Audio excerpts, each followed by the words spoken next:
Eu já trabalho, mas quero estudar. Se tenho filhos, cuido do meu lar. E estudar onde quiser, quando puder. No PC, tablet ou celular. Moro longe, quero me formar. A hora que eu tenho é depois de almoçar. Praticidade tem o nome, polos em todo o país. Online posso me formar. EAD, o Unicesumar tem qualidade de ensino pra você criar. EAD, o Unicesumar, você escolhe a hora que quer estudar. EAD, o Unicesumar em cada canto do Brasil, porque melhor não há. EAD, o Unicesumar, do meu jeito, no meu tempo, em qualquer lugar.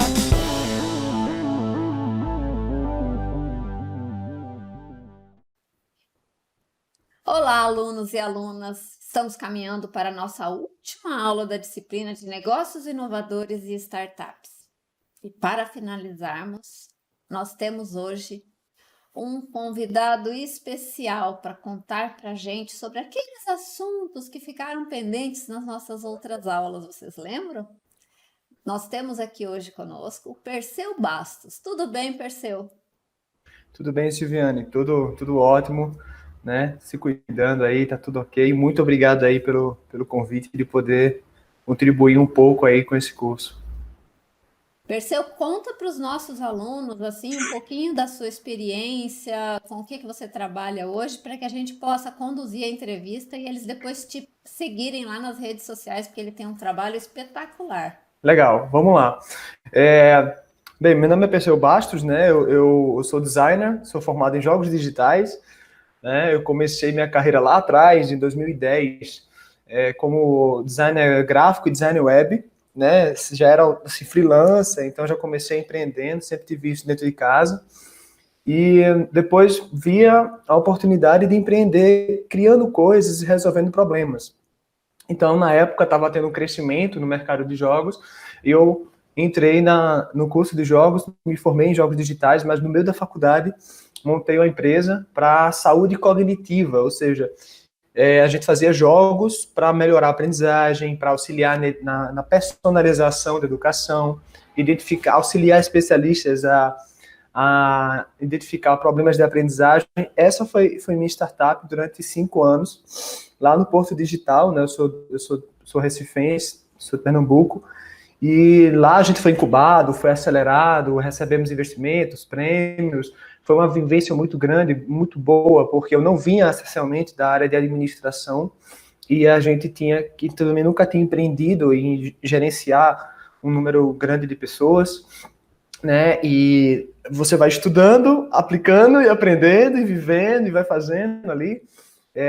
Tinham sócios também na época, isso também, né, é um grande crescimento, você lidar com as habilidades de outras pessoas, lidar com os desafios de outras pessoas. E foi uma experiência muito boa. E eu me apaixonei mais ainda por negócios, fui me especializando em negócios, fiz a especialização em gestão de negócios, fiz MBA em gestão de processos de negócio, e, obviamente, né, você começa a comer livros, começa a viver ouvindo podcast, conversa com outras pessoas, encontra mentores que a vida traz aí para ajudar você, e você cresce bastante.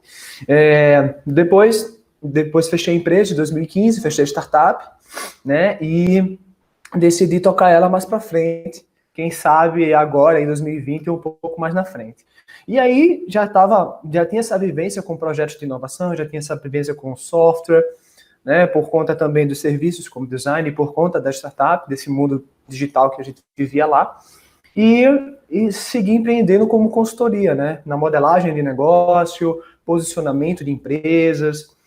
E fui convidado pelo Porto Digital para ser coordenador de inovação e novos negócios, uma iniciativa no interior do estado de Pernambuco, a trabalhar com economia criativa, né? Então, era o Armazém da Criatividade, era uma iniciativa que tinha uma finalidade clara, de, durante 5 anos, desenvolver o setor da moda e o setor da economia criativa que tinha no interior do estado, para estimular empreendedorismo e tal. Então, lá, eu estava trabalhando a cultura de startup em um ambiente muito, vamos dizer assim, diferente do ambiente de Recife, que era diferente do que eu encontrei em São Paulo, diferente do que eu encontrei no Rio, diferente do que eu encontrei com outras pessoas em outros estados. E isso é muito bom, porque a gente vê que, independente de ser startup ou não, ser inovador ou não, são pessoas, a gente tem que olhar a cultura, e foi um grande aprendizado, né? Lá eu tenho que cuidar de vários empreendedores, cuidar mesmo, a gente tem que ser de fato um psicólogo, um amigo, né?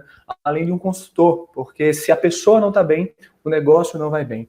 Então, depois de 2 anos, acabei recebendo, vendo a oportunidade aqui no Paraná, de uma pessoa que estava aqui, que conhecia, que falou com minha esposa, e ela fez, olha, vocês estão querendo vir para cá e ter uma oportunidade para trabalhar exatamente com essa parte de empreendedorismo. Vocês têm interesse e tal? E aí, enfim, hoje sou coordenador, sou gestor regional de empreendedorismo aqui do Paraná, né? E, enfim, essa aí é um resumo dos últimos 10 anos aí de vivência, trabalhando em empreendedorismo. E uma das coisas, Silvia, não sei se eu já cheguei a comentar nas nossas conversas, mas o que me fez também estar aberto para compartilhar conhecimento é porque quando eu comecei, não tinha quem ajudasse. Eram poucas as pessoas. Não existia tanto essa troca, essa cooperação, esse compartilhamento, né? E eu sei que todo mundo precisa de apoio, todo mundo precisa de troca, né? Então, o que eu puder fazer para ajudar, para compartilhar conhecimento e principalmente também aprender, né? Porque a gente aprende nessa troca, eu estou sempre à disposição. Obrigada, Perseu. E aí, nossos alunos, a gente tem conversado com eles bastante sobre a atuação do profissional de administração, principalmente nesse novo cenário que a gente se encontra, né? É isolamento, é redesenho dos negócios, reposicionamento de mercado, são uma série de coisas que têm promovido mudanças e eu espero que mudanças transformadoras positivas. E diante de tudo isso que você colocou para a gente até agora, que é uma descrição assim que cabe muito bem na nossa disciplina e nas nossas discussões, sobre o uso da criatividade, da inovação, a gente tem discutido bastante, eles têm tido bastante dúvidas com relação a isso. Então, minha pergunta é: qual é o papel da criatividade e da inovação neste novo contexto que a gente se encontra? E se dentro disso tudo existem potenciais de negócios e oportunidades, principalmente nessas situações de crise? Vamos lá. Inovação e criatividade, né, são palavras que a gente vem ouvindo, né? Inovação, criatividade, propósito, tudo isso a gente vem ouvindo aí nos últimos anos com muita força, né? E isso, algumas têm ido a fundo nesse sentido de entender o que é inovação, o que é criatividade, e outras pessoas têm seguido de maneira, vamos dizer assim, tudo é inovação, né? E também não está errado. Por que eu digo isso? Inovação, né, como a gente nós temos aí diversos conceitos sobre inovação, mas o principal é resolver problemas, né? Resolver problemas e gerar um resultado para aquela organização, para aquela empresa, para aquele setor, né? Então, a inovação ela é basicamente gerar um novo resultado de maneira mais simples, de uma maneira mais rápida. Isso pode acontecer juntando coisas, isso pode acontecer trazendo vivências de outros ambientes para um novo ambiente, né? E a criatividade, ela está muito associada à questão de associar ideias, né? Então, como é que você conecta o conhecimento que você tem para resolver um problema? Então, a atividade de criar, né? A criatividade. Então, como é que eu tenho essa questão de criar? Então, se eu exercito a minha criatividade, a minha atividade de criar coisas, e criar coisas, gente, a gente tem que sair um pouco da lógica da arte, ou Da invenção, né? da invenção, né? E entender que criar coisas, por exemplo, isso aqui que a gente está fazendo agora, né? Essa ferramenta, ela está aí há muito tempo, hoje a maioria das pessoas, mas Silviane já vem fazendo isso, já vem fazendo esse trabalho à distância, já vem utilizando isso, criando novas soluções, né? Então, isso tem a ver com a atividade de criar, porque aqui a gente está entregando conhecimento, né? Que é o mesmo valor que é entregue no presencial, né, que anteriormente era entregue de outras formas, né? Era entregue lá atrás, aí nas vilas, revistas. nas tribos, nas revistas, né? Então, isso eu acho que é importante. Como é que você resolve problemas? E a atividade de criar, ou seja, a criatividade, ela leva para a gente, ela traz um ganho essencial, que eu acho que vem para criar uma cultura de inovação, que é o hábito de criar experimentos, experimentar coisas. A gente abrir mão e não se preocupar tanto com a falha, né? O nosso sistema educacional, ele faz a gente sempre ser 0 ou 1, certo, errado, 10 ou 7 ou 5, a média. Experimentar, gente. Tudo que é novo, a gente teve um processo antes. As inovações, elas não surgem assim, da noite para o dia. Não é alguém que tem uma mente mágica e tomando banho ou olhando para a natureza. Pois é, não é assim, né? Assim, existem casos, mas para aquele estalo acontecer, houve lá atrás toda uma construção, né? Toda uma construção de exercitar a experimentação, de ter uma cabeça aberta para usar novas ferramentas, né? E não se limitar. E assim, entender que o conhecimento que a gente tem, seja o conhecimento de um curso superior, seja o conhecimento de uma ferramenta, são apenas ferramentas, são meios. Como eu falei no começo, eu sou designer, tá? Designer formado em jogos digitais, mas hoje, e até hoje, eu já passei por N áreas. Já passei por engenharia, já passei por educação, já passei por saúde, desenvolvendo projetos ali. E justamente por eu trazer ferramentas de outro ambiente, eu me tornava inovador nesses outros ambientes. Então, nesse momento agora que a gente está vivendo de crise, ou de mudança, né? Porque toda mudança gera uma crise, é essencial a gente exercitar a experimentação, a gente ser simples, a gente ser ágil. Então, poxa, e não ser extremista. Mudou tudo. Acabou os negócios. Agora é fechar a porta. Só vai sobreviver quem tem aplicativo. Não, gente. Aplicativos e tudo mais são meios para entregar o valor. Então, nesse momento, a gente tem que aprender a sintetizar e olhar a essência de cada negócio. O que é que aquele negócio entrega? Qual é o valor que aquele negócio entrega? Né? Então, por exemplo, a gente está aqui no momento no serviço, né, no negócio de educação. Então, é informação. Essa informação ela é passada da melhor maneira ou a maneira mais adequada para aquele momento, época ou público. Então, a gente começa a pensar isso. A essência é passar em conhecimento. Esse é o valor, entregar conhecimento. Os diferenciais, isso são outros pontos. Mas a gente olhar qual é o valor, por exemplo, eu vou dar um exemplo que a gente é bem curioso. A minha sogra, ela faz amigurumis, né, que são basicamente ursos de pelúcia de crochê, vamos dizer assim. E, por incrível que pareça, nesse momento de pandemia, as vendas dela aumentaram. A gente faz, como assim, pessoal? Por que as vendas delas aumentaram se as pessoas, teoricamente, estariam gastando mais como essencial?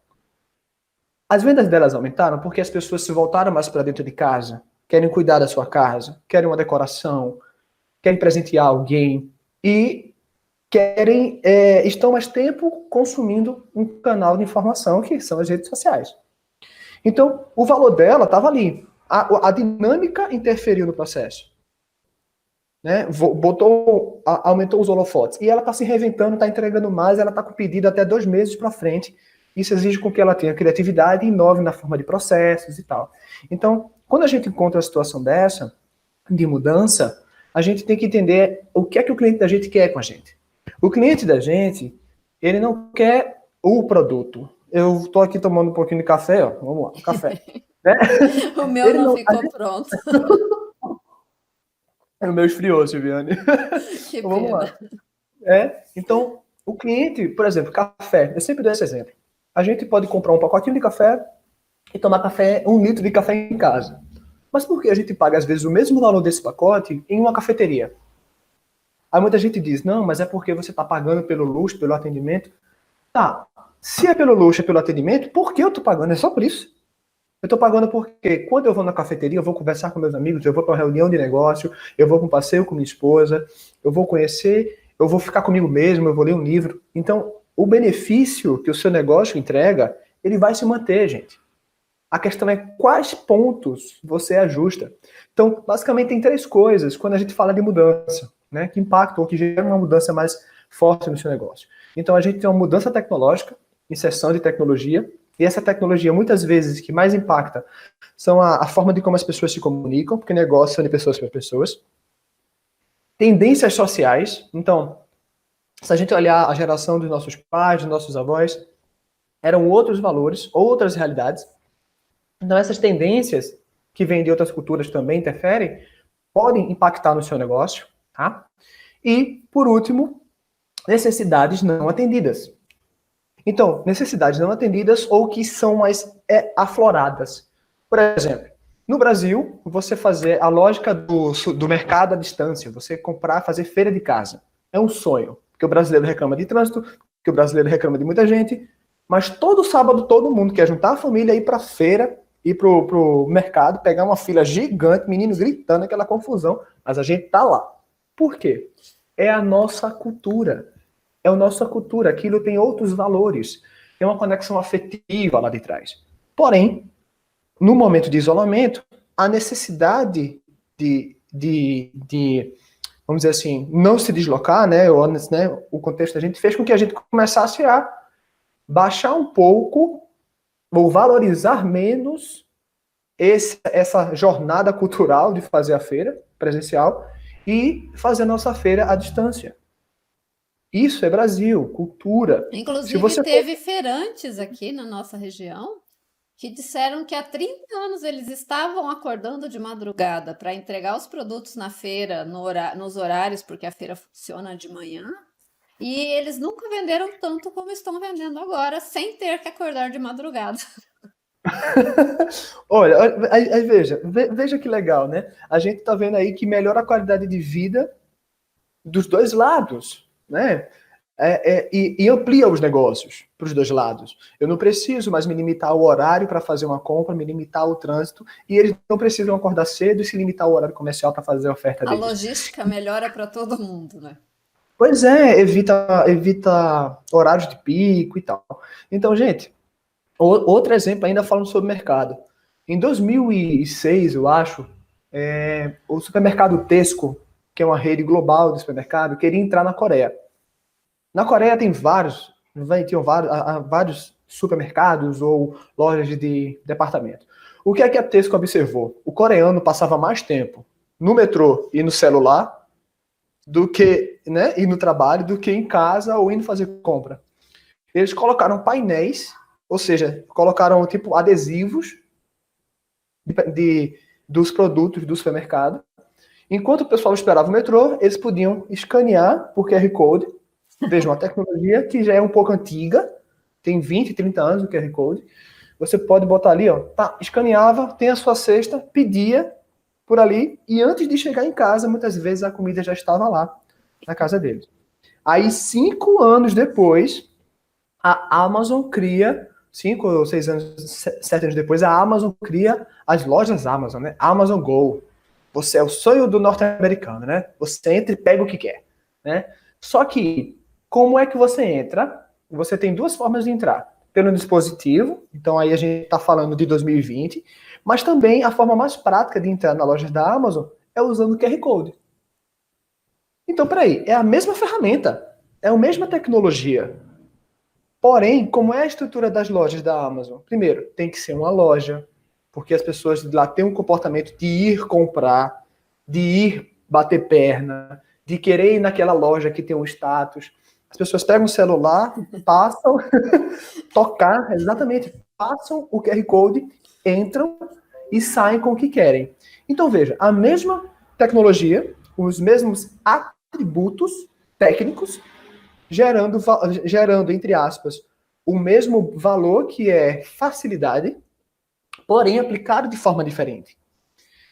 Tá? Então, eu estou falando de facilitar a compra das pessoas. Né? E aí você faz, pessoal, mas isso só é possível hoje por causa da tecnologia. Meu pai dizia que o seguinte, quando ele era criança, só comprava saco de açúcar de 15 quilos ou 30 quilos. Então quem é que consome 30 quilos? E era uma dificuldade levar esse saco para casa. Então veja, eu não precisei de tecnologia da informação ou de digitalização, a indústria não precisou para simplificar o processo de compra de açúcar, de arroz. A gente tem um pacote de 1 quilo. Então, qual é a essência ali? Qual é o valor que eu estou entregando? Observar as necessidades, né? É essencial. Exatamente. E para observar a necessidade e ter a questão da empatia, a gente tem que se tirar um pouco, abrir mão, e aí a palavrinha que pode ser humildade ou qualquer outra, né? Que dê esse sentido de observar que nós não temos a resposta. Né? E que o nosso foco como geradores de solução, é entender o que é importante para aquele cliente. Né? E esse movimento agora é essencial. Então, observar o que é que eu entrego de fato. Será que eu entrego o café, a xícara, ou eu entrego isso aqui? Pô, será que eu preciso dessas coisas agora? para entregar o que eu entrego. Um exemplo muito legal que saiu no Pequenas Empresas de Grande Negócio foi um armazém de construção, de materiais de construção, que teve de fechar e se digitalizou, vamos dizer assim. O que ele fez? Utilizou ferramentas que já existiam e começou a vender online. E naquele mês ele obteve 60% do faturamento dele de que ele alcançaria na loja. Quem imagina que ele conseguiria vender? Então, ele se colocou, ele usou as ferramentas e ele continua entregando o mesmo valor que ele entregava antes. Produtos de qualidade, com variedade e praticidade. Antes ele entregava praticidade tendo um ponto físico mais estratégico, que fazia com que as pessoas tivessem facilidade para estacionar, passassem na frente e comprassem. Praticidade. O contexto mudou, ele fez o seguinte. Então, como é que eu entrego praticidade com as ferramentas que eu tenho hoje? E aí ele conseguiu fazer. Então, agora, será que ele pensa em voltar para o mundo apenas físico? Porque a praticidade que ele gastava antes com o aluguel mais caro, com a manutenção de um prédio, ele pode fechar esse aluguel, esse custo, né? Ter centros de distribuição mais baratos, né? Com terrenos que não são comercialmente menos valorizados. Ele reduz o custo dele, melhora a logística dele, né? E vê que legal, não precisa demitir ninguém. E aquela lógica de encher prateleiras de marcas distintas para que você leve alguma coisa muda, né? Exatamente. E aí ele começa a ter mais coisas, né? Ele começa a entender como é que o cliente compra, como é que o cliente quer. E ele não precisaria ou não precisará demitir as pessoas. Ele vai continuar precisando quem faz a entrega, ele vai continuar precisando quem faz o atendimento. Tá entendendo? Ele vai continuar precisando do cara do financeiro, do administrativo. E o vendedor pode realizar as vendas dessa forma que nós estamos agora, né? Exatamente. E isso reduz custo para ele, porque ele não vai precisar ter um custo de vale transporte. Enfim, então são N facilidades, gente, que já estavam disponíveis para a gente, mas o contexto fez a gente avaliar certos benefícios dentro da nossa cultura e da nossa forma de viver. Então, nesse momento, voltando aí, para você criar algo, para você buscar ser inovador, né, ou conseguir sair disso e manter o seu negócio, ou pensar o negócio para esse momento, é entender qual é a necessidade que as pessoas buscam, o valor que as pessoas buscam nesse negócio, nesse produto ou nesse serviço. Uma coisa que eu acho muito legal assim de olhar, eu gosto sempre de olhar para duas coisas. Para a origem da humanidade, né, de como é que a gente chegou aqui, e para a natureza. Então, a gente fala hoje de carro, a gente tem carro e tudo mais. O que é carro? Todos estacionados. Exatamente. O que é o carro? O carro é basicamente uma ferramenta de locomoção. Outros atributos entraram, como status, conforto, segurança, tal. Mas é locomoção, que a carroça lá atrás fazia, que o cavalo lá atrás fazia, que antes de se desenvolver a montaria, a grande inovação era o calçado. Porque você não achava o pé e andava muito mais. Então a necessidade de locomoção, ela vem desde sempre. E ela vai continuar. Não é à toa que hoje a gente vai em grandes centros, que tem uma Ferrari, vamos dizer assim, né? E do outro lado tem uma pessoa com a carroça. A necessidade de locomoção, ela está sendo atendida por produtos diferentes. E é o momento que vai levantar ou reduzir aquele mercado. Tá? Outra coisa é comunicação. Lá atrás era sinal de fumaça, pombo correio, carta. Hoje é WhatsApp. Necessidade de comunicação. Então, pensar também, gente, que o valor que você entrega como marca, como empresa, é fonte e pode ser, na verdade, fonte duradoura de novos produtos e serviços. Então, vamos supor, a gente chega no nível, o WhatsApp continua aí como marca, a gente não utiliza mais dispositivos físicos, a gente usa telepatia, por exemplo. Né? E aí eu vou colocar aqui um chip do WhatsApp para filtrar as minhas mensagens, para eu não mandar pensamentos que eu não deveria mandar para outras pessoas. Por que eu confiaria no WhatsApp? Por que eu confiaria no WhatsApp? Porque 20, 30 anos atrás, eu tenho um relacionamento, eu confio que o WhatsApp é o meu canal de comunicação. Então, olhar que a gente consome muito mais o intangível, principalmente o consumidor final. Ele consome muito mais por emoção e pelo intangível, né, aquilo que a gente não toca, aquilo que a gente não vê, do que propriamente o atributo, ou isso e aquilo outro. E se eu não querer, só para não me estender muito, que eu já estou me estendendo muito, Eu ouvi um dia desse aí, no ambiente da moda, um ponto muito legal. Que ele falava, né? Muita gente diz que o seu diferencial é preço. Preço, preço, preço. E aí um Roberto Cantor, ele é da área da moda, ele estava falando, você vai numa loja e ele diz que uma calça jeans custa R$ 99, uma calça. Você tem R$ 1.000. Você quer levar ali, né, 10 calças. E aí você vai na outra loja e a outra loja diz, a calça jeans aqui é R$ 110. Você faz, peraí, a mesma calça, por R$ 10 de diferença, eu vou na mais barata. Você chega na mais barata, na de R$ 99,90, e diz que quer levar. E a pessoa diz, tá, a gente só aceita à vista os 1.000 agora. Ele fez, mas eu não tenho os 1.000 agora. Vocês parcelam? Não. Dão desconto? Não. Tá bom. Você volta para a de 110 e pergunta, gostaria de levar 10 calças. Ele fez, olha, mas eu não tenho os R$ 1.100 aqui. Ele fez, tá, mas você pode deixar 40% agora e pagar o resto depois, e aí tem tempo de você vender, se capitalizar e pagar a diferença. Você pode dividir em 10 vezes, 11 vezes, 30 vezes, você pode receber incremental, e aí você acaba comprando na de 110. Então me diga, o diferencial é o preço de ser mais barato? Ou é atender a necessidade do cliente de girar o negócio dele? Então, olhar, gente, que esse intangível, isso que está além do produto ou serviço, é a base para a inovação, é a base para a adaptação, é a base para a diferenciação. Que importante. E quando você falou para a gente assim, senão eu vou me estender e já estou me estendendo. Essa é a vantagem, e eu tenho dito isso muito para os nossos alunos, que o conhecimento e a experiência trazem. Que a criatividade, a inovação, ela está toda vinculada àquilo que a gente consome. Então, a gente precisa tomar muito cuidado com o que põe para dentro, para que a gente possa fazer o melhor uso possível disso tudo, né? E eu tenho comentado com eles, e aí você respondeu uma série de perguntas que eu tinha listado para fazer para você aqui, e aí apenas para frisar, porque como a disciplina é negócios inovadores e startups, né? E às vezes eles ficam nessa, negócio tradicional, negócio inovador, startup, a diferença. Todas essas aplicações, essas ferramentas e essas oportunidades que você listou, só confirmo para eles que podem ser utilizadas por negócios tradicionais que querem se manter no mercado, se podem ser utilizadas pelas startups ou se podem somente ser utilizadas por startups, porque é um mundo que normalmente as pessoas dizem, inovação é startup. Não, a inovação acontece em todos os ambientes, mas está mais visível ali por conta da disrupção que elas têm causado.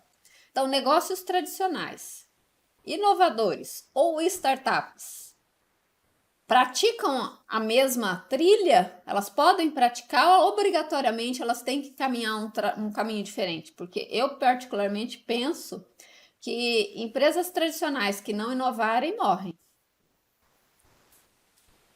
Exato. O que eu enxergo sobre esse ponto é o seguinte, a diferença, se eu fosse falar da diferença entre uma startup e um negócio tradicional, eu acho que a real diferença é uma diferença que está no modelo de gestão, na direção dessa empresa. Quando eu falo de um negócio tradicional ou de uma gestão tradicional, eu estou falando de incrementos que são são menos velozes. Também, né? Exatamente, menos arriscados, são mais baseados em controle, né? Controle no sentido de monitoramento, não de posse, tá? No sentido de assim, olha, eu tenho que mensurar isso aqui, já existe um refinamento daquele modelo de negócio. Não tem muito o que ajustar e calibrar para ele seguir, né? Mas não quer dizer que ele seja ruim, não quer dizer que ele esteja ultrapassado. Ele já está bem organizado, tá? E você tem um modelo de gestão mais baseado em como é que eu faço isso, esse motorzinho rodar da melhor forma, não é isso? Então, o negócio tradicional ele é muito mais um modelo, uma visão do modelo de gestão para aquilo dali, do que propriamente o modelo de gestão da startup. O modelo da gestão da startup, como é dito lá, né, é um negócio, né, que tem um grupo de pessoas que se junta para montar uma organização e gerar um novo produto ou serviço para um novo mercado, enfim, bababá. O que acontece? De maneira que seja escalável, replicável e escalável. Né? São duas coisas aí que muita gente se embanana. Né?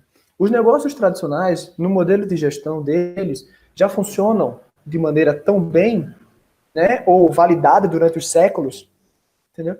Que a gente consegue replicar eles.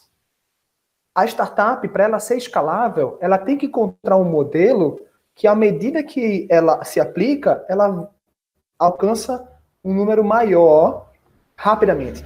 Ela aumenta o seu faturamento numa proporção muito maior do que ela aumenta o seu custo. Isso, para que você alcançar isso, você precisa de uma gestão que ela é, vamos dizer assim, baseada na incerteza. Esse negócio não existe, ou nunca existiu desta forma, ou desta maneira de aplicar, ou para este público. Então eu preciso fazer o quê? Aprender. São ciclos de aprendizagem. Isso faz a startup ser mais ágil. Mas ela é ser mais ágil para refinar o modelo de negócio dela. Tá? Então eu acho que eu enxergo muito mais a questão do modelo de gestão, porque uma hora ela vai chegar ali e vai parar, tá? E se esse modelo de gestão continuar sendo incremental, aprendizado, novos produtos, experimental, ela pode se manter startup independente de quanto ela tem na conta. Certo? Agora, se essa empresa aqui ela se mantém e ela não dá tantos, não dá saltos significativos de inovação ou saltos significativos no aprendizado, ela não seria, vamos dizer assim, considerada uma startup. Não teria um modelo de gestão de startup. Mas não quer dizer que seja uma empresa que não funcione, que não dê lucro, ou que não vá sobreviver para os novos tempos. Se fosse assim, gente, a gente não tem empresas de 150 anos. Né? Então, olhar isso, essa diferença, muito mais no modelo de gestão, muito mais em como a cultura da empresa se aplica, como ela se organiza, eu acho que é tão importante quanto. E que inovação pode estar nos dois lugares. Porque inovação ele é um processo. Lembra que lá atrás eu falei que a atividade de criar, ou seja, a criatividade, estimula experimentos, e esses experimentos, alguns deles podem gerar uma inovação, podem gerar algo que traz um resultado diferente, em um novo contexto, setor, negócio, empresa, produto. Se eu tenho essa cultura como processo em uma empresa tradicional, essa inovação ela vai acontecer ali. Ela não precisa romper um modelo de gestão, quebrar tudo e, ai meu Deus, não precisa, tá? Mas ela pode ser constante. Essa melhoria pode ser constante, essa inovação, essa criatividade, o uso do conhecimento de quem está ali dentro. Na startup, são metodologias no mesmo processo, porém, quando ela aprende, ela transforma muito mais o modelo de negócio dela. Por quê? Porque não está rígido. Não engessou. Ainda está podendo ser maleado. Então entrou, mexe muito rápido. Aqui já é um bloquinho, então a gente dá uma lixada, ajusta aqui do outro, né? Mas ambos estão melhorando incrementalmente. Então, assim, e essa sobrevivência da empresa vai depender se ela vai fazer sentido ou não para aquele ambiente que ela está. Ela precisa se adaptar às condições de mercado. Exatamente. E aí eu trago mais uma vez a natureza para isso. Então, se a gente parar para ver, né? Vamos lá, a gente tem animais que são considerados dinossauros e ainda estão aqui hoje, como o tubarão, por exemplo. Por que o tubarão conseguiu passar milênios diante de todas as mudanças do ecossistema? Ele se adapta, ele se adaptou ali daquela maneira. N espécies morreram, mas ele não mudou muito. Ele teve um modelo ali de sobrevivência que vai dar pele, que vai dar capacidade de digerir qualquer coisa, que vai dar capacidade de passar muito tempo sem se alimentar, que vai estar em águas profundas, de se está escuro, está claro, ele capta você pelo faro, pelo sonar que ele tem. Ele tem atributos que garantiram que a espécie sobrevivesse independente da mudança. Trouxe benefícios para aquela espécie.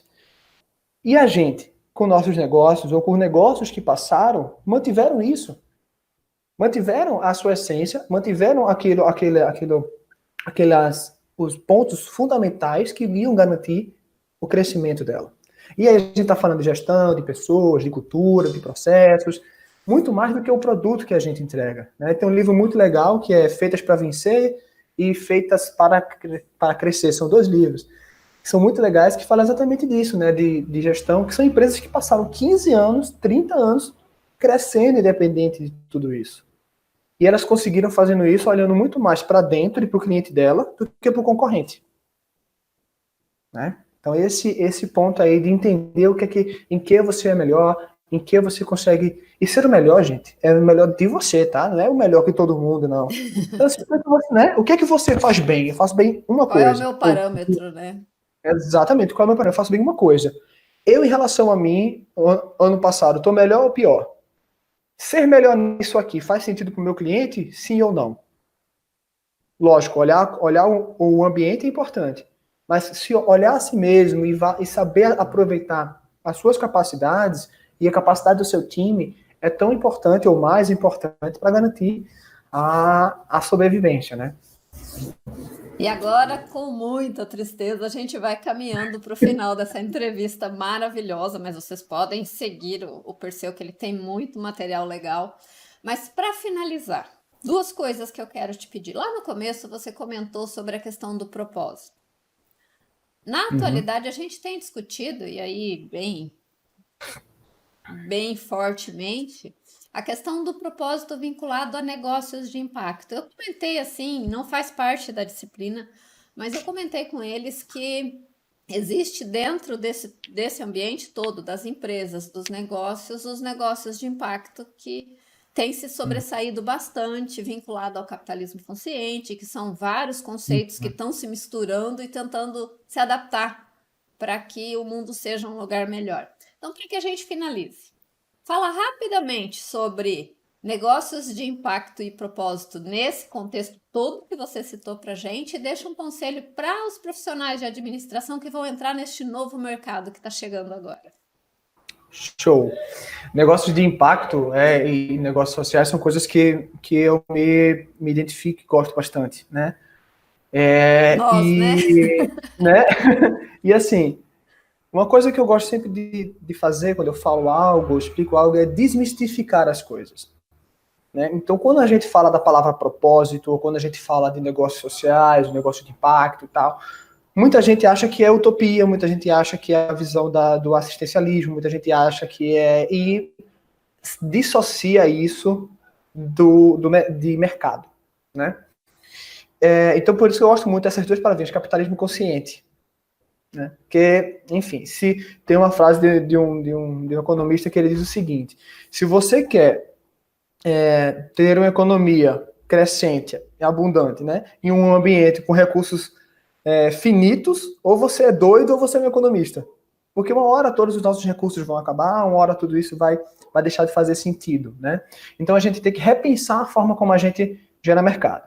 Isso é um ponto importante, repensar. Agora, como é que a gente cria novos negócios? Porque negócios nascem para atender necessidades. Então, quais são os problemas que a gente tem hoje na nossa sociedade, no modelo pensado lá atrás, que, entre aspas, trouxe malefícios hoje? Esses malefícios, gente, são oportunidades. Essas brechas, essas falhas no nosso sistema econômico, social, cultural, político e qualquer outro que vocês queiram encontrar, são falhas, são problemas. E todo problema espera uma solução. Então, desmistifica um pouco. Você vai gerar a melhoria da vida de um monte de gente. Você vai melhorar o mundo. Mas, como consequência, não romantizar tanto isso. Poxa, tem um problema, eu posso resolver. Né? Agora, o que vai calibrar a sua bússola para qual problema do nosso sistema hoje, vigente no mundo, é o seu propósito. E aí vou desmistificar também o propósito. Muita gente fala que propósito, romantizar, o cara vai largar tudo. Existem pessoas que fizeram isso. Quando a pessoa está alinhada com o seu propósito, a pessoa faz e faz isso sorrindo. Tá? Porém, gente, propósito é aquilo que faz você crescer. Lembra que eu falei, dá uma coisa que você é boa? Se essa é uma coisa que você é boa, ela é boa porque você é bom nisso porque você se sente bem fazendo isso. E você cresce com isso. E nunca é suficiente o que você tem, mas você também não fica triste por não ter chegado no seu topo. Então, por exemplo, eu tenho um propósito com duas coisas: crianças, aprendizagem, tá? E reabilitação física, motora. Eu tenho isso comigo. Eu não sou da área de fisioterapia, eu não sou da área de psicologia, mas eu tenho isso. E as ferramentas que eu possuo me movem a utilizar isso. Então, isso é algo que vai fazer eu passar domingo a domingo trabalhando, porque é um problema que eu me identifico, que eu amo e que faz com que eu esteja melhor. Então, veja, existe um problema, gente. Atender, inclusão. Esse problema está no nosso sistema. Eu posso criar um negócio para resolver esse problema e usar as ferramentas que eu tenho para atender isso, tá? Então, pensar, desmistificar um pouco o que é negócio de impacto, o que são negócios sociais, de que a gente não está falando, gente, de, vamos dizer assim, de assistencialismo. A gente está falando de, inclusive, estratégia. Tem um problema, uma oportunidade de mercado que ninguém resolve. Você pode ir lá, resolver e impactar e fazer a economia girar e fazer a vida de pessoas melhorarem. Então, vamos lá. Hoje aí entra o equilíbrio das fórmulas químicas, né? Ácido e base. Se você tem a base e o ácido está ali, você tem que nivelar para que as coisas aconteçam com equilíbrio. Exatamente. Então, assim, a grande dica que eu deixo é o seguinte, eu gosto nesse tempo aí que eu tô, nesse pouco tempo, né, de definir o empreendedor como aquele que transforma realidades. Seja a realidade dele, seja a realidade do time dele, seja a realidade da família dele, seja a realidade do cliente dele. Então, se o empreendedor é aquele que transforma realidades, qual é a realidade que a gente tem hoje que traz oportunidades que a gente pode transformar? Tá? Então, isso vai ser dentro da empresa onde você trabalha, da faculdade onde você estuda, isso pode ser no seu bairro, gerar oportunidades, identificar oportunidades e gerar soluções. Acho que esse é o principal ponto, né, que a gente tem que fazer. E outra coisa, né, acho que até um ponto que eu gostaria muito. Gente, conhecimento, a faculdade que vocês fazem, o curso que vocês fazem, ou qualquer outra coisa, não define o resultado que vocês vão entregar. Se você, mas eu sou administrador, não posso fazer aquilo. Por quê? Mas fulaninho, eu sou assistente social, o que eu tô fazendo aqui, né? Pois é. Então, assim, gente, são ferramentas, são meios que você usa para alcançar o resultado. E alcançar o resultado, identificando uma oportunidade no sistema que a gente tem hoje, gerando uma solução a partir das suas ferramentas. E a sua ferramenta pode ser, inclusive, a habilidade de conectar pessoas que têm as suas respectivas ferramentas para resolver aquele problema. Tá? Então, gente, é isso. Quem quer empreender, entenda que empreender é independente de um negócio, é independente de uma empresa. Empreender é uma ação, é uma atitude para transformar realidades. Então, estimulem isso na carreira de vocês, estimulem isso na vida de vocês, procurem estar sempre se melhorando e calibrando a bússola interna de vocês para aquilo que faz vocês se sentirem melhores a cada dia e, consequentemente, vocês vão gerar resultados melhores para outras pessoas. E aí, eu estando melhor, o mundo melhora, né? Exatamente. Muito obrigada, Perseu. Suas contribuições foram essenciais para a nossa disciplina. Eu me despeço aqui dos alunos, agradeço a participação efetiva deles durante as nossas 3 aulas que nós tivemos antes dessa, e dessa também, que eu estou certa de que vai haver uma participação muito grande na nossa live sobre esses assuntos todos que você tratou aqui. E continuem adquirindo conhecimento, assimilando as condições de mercado, assimilando as oportunidades, olhando no entorno, porque é aí que vocês vão encontrar o caminho de vocês. Nos vemos em seguida. Obrigada. Silviane, muito obrigado pela oportunidade, muito obrigado pela oportunidade, de fato, de estar aqui trocando conhecimento, e obrigado e agradeço pela confiança, ok? Eu que agradeço, Perseu. Tchau, alunos, até daqui a pouquinho.